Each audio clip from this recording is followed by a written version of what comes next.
Redlining hasn't ended. It just got an update.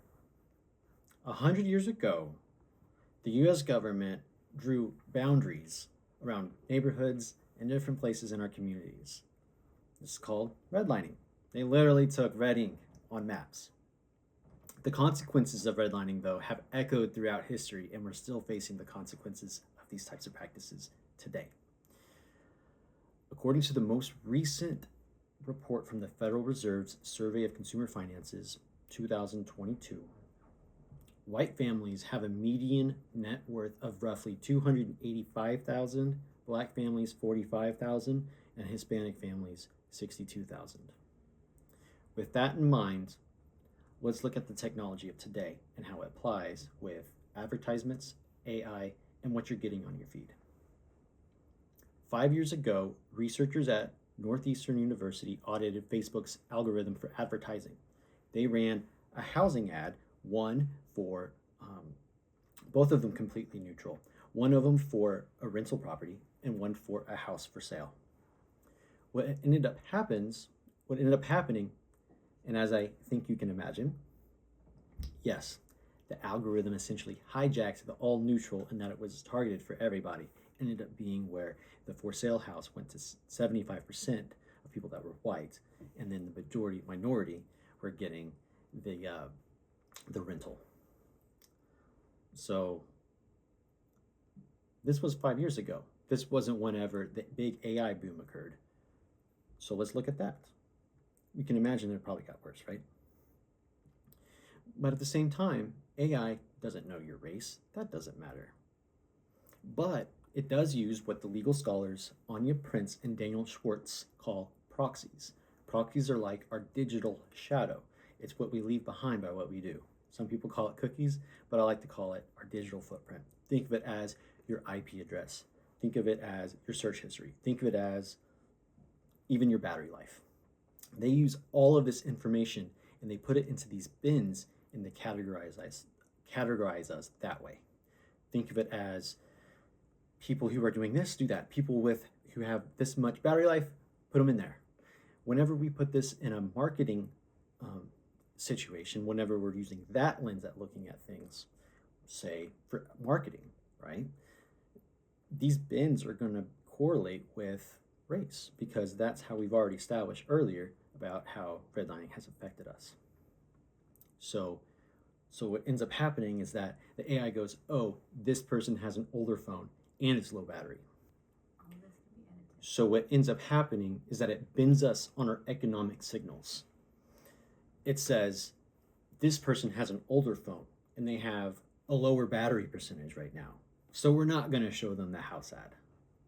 Brand new phone, the iPhone 17, and they have a full battery, it might say, oh, we're going to give them all of the ads for the new houses that are out.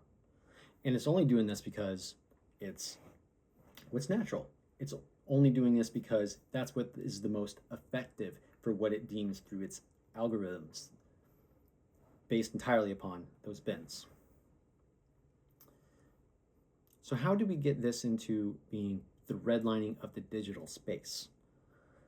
Think of it as what's happening with AI is that it's learning from us and it's literally mirroring the effects that we have on our own real world, and it is causing a reflection into the digital space that's causing the same lines of division in the ways of like our news feeds, in the ways of the ads that we see.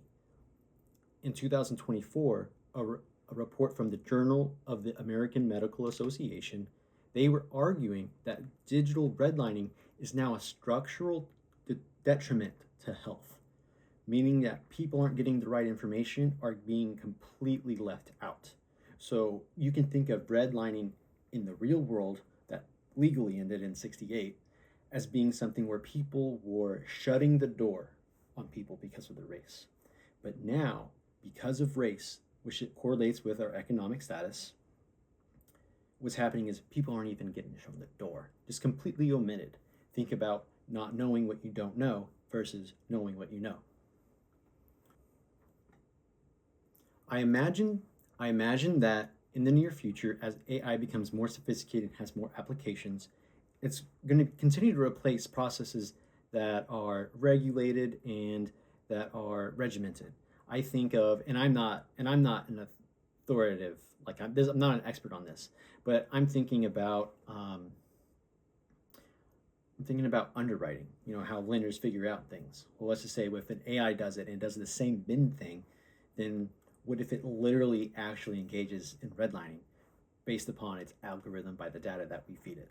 Because that's the data, that's the world we're in.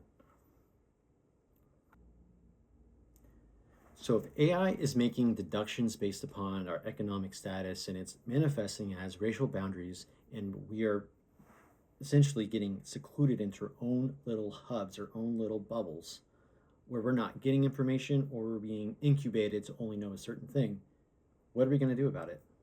In the professional space, that's really important. What's ethical? Is it wrong for me to use ads or to put pressure on an ad to encourage it to boost an ad, right? Because it's using the exact same system that I'm over here analyzing, that's perpetuating the problem and the broken systems that have been created by the racist practices of redlining. One idea that I have really is really just to communicate it and make it be known, right? It's easy for us to give every single person who walks in the door a completely equal opportunity, right? We can do that person to person. But if a person doesn't even know where the door is because the computer is not even gonna bother with letting them know, how is that really fair? How is it ethical? What does it create? Division.